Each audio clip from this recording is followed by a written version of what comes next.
अस्सलामुअलैकुम रीडर्स, उम्मीद करती हूँ खैरियत से होंगे। नावल ज़ंदाने इश्क, तहरीर सलमा राजपूत, किस्त नंबर 46। आधी रात के करीब इसकी आंख खुली थी। इसने आंखें मलते हुए अपने इर्द गिर्द देखा था। अपने पहलू में जोहा को सोते देख वो मुतमईन होते एक बार फिर आंखें मूंद गया था। सुबह जॉगिंग पर जाते वो मुलाजमा को ब्रेकफास्ट का कहना नहीं भूला था। जॉगिंग से वापसी पर वो अकेला नहीं था, आरिफ हयात के साथ इसकी वापसी हुई थी। हयात सदीकी खुबैब के मामू की 3 औलादें थीं। सबसे बड़ा जाजिब हयात, फिर आरिफ हयात और इससे छोटी अलीना हयात। इसे डाइनिंग हॉल में बिठाकर वो खुद अपने कमरे की जानिब बढ़ गया था। जोहा को तैयार देखकर इसने इसे चलने का इशारा किया था। वो भी इसके साथ ही डाइनिंग हॉल में आई थी। मुलाजमा के ब्रेकफास्ट लगाते ही वो तीनों डाइनिंग टेबल पर आए थे। खाने के दौरान भी इनकी बिजनेस के मुतालिक हल्की फुल्की गुफ्तगू जारी थी। आरिफ के जाते ही वो एक बार फिर कमरे की जानिब बढ़ा था। जोहा को अपने पीछे आते वो देख चुका था। बोलो, क्या कहना चाहती हो? जोहा अभी कुछ कहने के लिए मुंह खोलने ही वाली थी कि वो इससे पहले ही ये सवाल कर गया था। हम यहाँ कितने दिनों के लिए आए हैं? जोहा के सवाल पर इसने एक आईब्रो अचकाए इसे देखा था। फिर इसकी रौबदार आवाज़ कमरे की दीवारों से टकराती जोहा की समातों में उतरी थी। कल शाम तक वापसी है।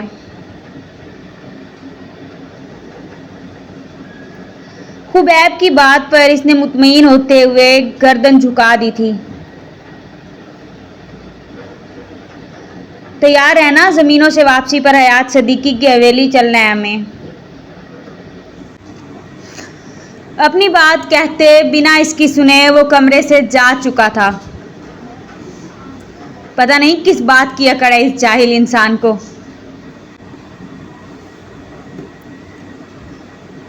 खुद को समझता क्या है ये? वो इसकी पुश्त को घूरती अब इसे कोस रही थी। 1-1.5 घंटे बाद वो इसके सर पर सवार इसे तैयार होते देख कम घूर ज्यादा रहा था। वो इसकी नजरें मुसलसल खुद पर जमे देखकर कम अज कम जोहा को ऐसा ही लगा था। वो जो ये सोचकर आराम से हवेली में घूम रही थी कि पता नहीं कब इसकी तशरीफ आवरी होगी, इसके इरादों पर पानी फेरते वो वक्त से पहले लौट आया था। ब्लैक ड्रेस में मलबूस वो लाइट से मेकअप के साथ नज़र लग जाने की हद तक खूबसूरत लग रही थी। खुबैब पिछले आधे घंटे से इसे गहरी निगाहों से देख रहा था। वो चाहकर भी खुद को इसे देखने से रोक नहीं पाया था। आज वो स्याह शलवार कमीज जेबतन किए हुए था। स्याह रंग में इसकी रंगत मजीद दमक रही थी। जोहा के साथ वो नीचे आया था। यूं तो इनकी हवेली और हयात सदीकी की हवेली बहुत ज़्यादा दूर नहीं थी, लेकिन जोहा की तैयारी के पेशे नज़र वो गाड़ी में ही से लेकर हवेली पहुंचा था। हवेली में इस वक्त हर तरफ चहल पहल देखने से ताल्लुक़ रखती थी। हर तरफ मेहमान ही मेहमान थे और इसे देखते ही हयात सदीकी इसकी जानिब बढ़े थे। इसे गले से लगाते उन्होंने इसे खुशामदीद कहा था। इसके बरक्स इसने चेहरे पर मसनूई मुस्कुराहट सजाने की जहमत तक नहीं की थी। इनसे मिलते ही वो जोहा को लिए एक जानिब आया था। यहाँ से हिलने की ज़रूरत नहीं है। लेकिन वो जो इसकी बात के जवाब में कुछ कहना चाहती थी, वो इसे बीच में ही टोक गया था। कोई लेकिन वेकिन नहीं, मेरे रिश्तेदारों से मिलने की कोई ज़रूरत नहीं है तुम्हें। वैसे भी इन्हें भी कोई खुशी नहीं है मेरी तुमसे शादी की, सो डोंट वरी। उन्होंने या मम्मा ने तुम्हें कुछ नहीं कहना। वो जोहा को मज़ीद किसी मुसीबत में नहीं डालना चाहता था और इन सब की खसलत से भी खूब वाकिफ़ था। ना ही वो यहाँ कोई सीन क्रिएट करना चाहता था। इसे वहीं एक तरफ लगी कुर्सियों में से एक पर बैठे छोड़कर वो अंदर की जानिब बढ़ गया था। ये हवेली का जनाना हिस्सा था, लेकिन खुबैब के कजन्स वक्फे वक्फे से यहाँ आ रहे थे। बाकी औरतें ही थीं जो अजीबो गरीब नज़रों से इसे देख रही थीं। जोहा को इन नज़रों से अजीब सी कोफ्त हो रही थी। तभी एक शफीक चेहरे वाली खातून इसके साथ रखी कुर्सी पर विराजमान हुई थी और अब वो जोहा से इसकी तालीम के मुतालिक पूछ रही थी। जोहा बड़ी खुशी से इन खातून के सवालात के जवाबात दे रही थी। खुबैब जो ज़रा फासले पर खड़ा अपनी खाला से मिल रहा था और इनके शिकवों को गायब दिमागी से सुन रहा था, इसे किसी खातून से बातों में मसरूफ़ देखकर मुतमईन हुआ था। अगर वो खातून जोहा के पास ना आती तो कुछ देर में वो अलीना को जोहा के पास भेजने का इरादा रखता था। खाला से मिलते ही वो मर्दाने की जानिब कदम बढ़ा गया था। वहाँ सबसे रस्मी सलाम दुआ करते हुए वो वहाँ लगे सोफ़ों में से एक पर विराजमान हुआ था। इसका यहाँ बैठने का ज़रा भी मन नहीं था। खाला ने जब जोहा का पूछा तो वो इन्हें बाद में मिलवाने का कहकर टाल आया था। अब जोहा को सामने ना पाकर अजीब सी बेचैनी हो रही थी। बेचैनी जब हद से सवा हुई तो वो अंदर की जानिब बढ़ा था। इसे इन्हीं खातून से बातों में मशगूल देखकर दिल की बेचैनी ख़त्म हुई थी और अब वो मुतमईन सा डेरे के लिए निकल चुका था। डेरे पर धड़ाधड़ फायरिंग की गई थी। डेरे पर जाजिब हयात और इस जैसे मुअज़्ज़िज़ीन के लिए शराब और शबाब दोनों का एहतमाम किया गया था। वक्त जैसे पर लगाकर रूड़ा था। इसे डेरे पर आए 5 घंटे से ऊपर होने को आए थे और सूरज भी अब थक हार कर गरूब हो रहा था। मजीद 2 घंटे यहाँ रुकने के बाद वो डेरे पर मौजूद अपनी गाड़ी की जानिब आया था। हवेली पहुँचते इसे आधा घंटा लगा था और हवेली में कदम रखते ही इसके कदमों में रवानी आई थी। हाल का मंजर दिल दहला देने वाला था। इसकी खाला और मुमानी ने सबके सामने जोहा को जलील करने में कोई कसर नहीं छोड़ी थी। वो मुजरिमों की तरह नजरें झुकाए इनकी सारी बातें सुन रही थी और आंसू थे जो गालों पर लुढ़क आए थे। वो मजबूत कदमों से जोहा की जानिब आया था, मगर इससे पहले ही कोई और था जो जोहा की तरफ बढ़ा था। मॉम, फॉर गॉड सेक, आप जोहा को क्यों कुछ कह रही हैं? फुप्पो, खुबैब की शादी अगर जोहा से हुई है तो ये सरासर फूफा का फैसला था। आप जोहा को क्यों ब्लेम कर रही हैं? खुबैब आंखों में बेयकीनी लिए सामने के मंजर को देख रहा था। वो अलीना थी जो जोहा के आगे खड़ी से प्रोटेक्ट कर रही थी। हसन की कई सारी बातें जहन से मऊ हुई थी। वो तो हैरान सा अलीना की फराग दिली देख रहा था कि किस तरह इसने आला ज़र्फ़ी का मुजाहरा करते हुए जोहा के लिए स्टैंड लिया था। पहली बात वो अपनी माँ की जानिब देखकर बोली थी और दूसरी बात पर नज़रें खुबैब की खाला पर टिकी थी। वो और भी बहुत कुछ कह रही थी और खुबैब तो बस इसे जोहा के लिए लड़ते देख रहा था। अब इसने आगे बढ़ते हुए जोहा के आंसू साफ किए थे। मुलाजमा से पानी मंगवाते हुए जोहा को सोफे पर बिठाकर पानी का गिलास इसे थमाया था। वो बड़ी बहनों की तरह इसे ट्रीट कर रही थी। यूं भी वो खुबैब ही की हमउम्र थी। खुबैब को अपनी जानिब आते देख जोहा छोटे छोटे कदम उठाती इसकी जानिब आई थी। प्लीज़ आप मुझे घर ले चलें। खुबैब को सामने देखकर आंखें एक बार फिर भीगी थीं। अच्छा ठीक है, चलते हैं घर। वो इसीलिए गाड़ी तक आया था और फ्रंट डोर खोलते हुए जोहा को गाड़ी में बैठने का इशारा किया था। इसका इशारा समझती वो गाड़ी में बैठी थी। वो पूरा रास्ता रोती हुई आई थी, मगर खिलाफ तवक्को इसके रोने पर खुबैब ने इसे कुछ नहीं कहा था। कमरे में आते ही इसने ड्रेस चेंज किया था। फिर बेड पर आते ही ब्लैंकेट सर तक ताने वो करवट बदल गई थी। वो नाइट गाउन में मलबूस अभी कमरे में आया ही था कि मोबाइल पर अलीना कॉलिंग लिखा देखकर हैरान हुआ था। इसके जोहा से निकाह के बाद ये पहली बार था कि अलीना ने खुद से इसे कॉल की थी। कॉल अटेंड करते हुए वो कमरे से बाहर आया था। लहजा नॉर्मल था। खैरियत, किस लिए कॉल की है? वो अभी कुछ देर पहले की जोआ की तस्लील नहीं भूला था और ना ही भूलने का इरादा रखता था। मैं ममा की तरफ से माजरत चाहती हूँ खुबैब, वो धीमे लहजे में बोली थी। जब तुमने कुछ कहा ही नहीं तो माजरत तुम्हें करने की कोई ज़रूरत भी नहीं है। बाकी सबसे निपटना मुझे खूब आता है। जोआ की मदद का शुक्रिया। अब की बार वो लबों पर मुस्कुराहट सजाए बोला था। नहीं खुबैब, शुक्रिया की कोई बात नहीं है इसमें। जोआ मेरे लिए छोटी बहनों जैसी है। 2-4 मजीद बातों के बाद वो काल कट करता कमरे में आया था और जोहा को सोते देखकर वो भी इसके साथ ही बेड पर लेटते हुए सोने के लिए आंखें बंद कर चुका था। नीड होटल के लॉन में तकरीब अपने इख्तिताम पर थी। रात के 3 बजे अब लोग थके और शराब में चूर होकर लड़खड़ाने लगे थे। अधखुली आंखें और डगमगाते कदम अब लॉन छोड़कर कमरों का और बाहर का रुख कर रहे थे। बत्तियां बुझने लगी थी और लॉन आहिस्ता आहिस्ता खाली होने लगा था। मध्यम सी आवाज़ में बजती मौसीकी अब मौसीकी के आले पर ही बज रही थी। गुलकारा जा चुकी थी।